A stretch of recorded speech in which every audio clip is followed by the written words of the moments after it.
ஏழாம் வகுப்பு இயல் 2 கவிதை பேழை காடு மனப்பாட பாடல். பச்சை மயில் நடிக்கும் பன்றி கிழங்கெடுக்கும் நச்சரவம் கலங்கும் கிளியே நரியெல்லாம் ஊளையிடும் அதிமதுரத் தழையை யானைகள் தின்றபடி புதுநடை போடுமடி கிளியே பூங்குயில் கூவுமடி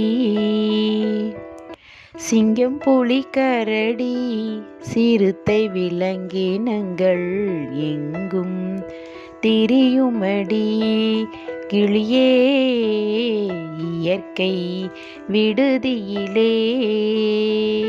நன்றி.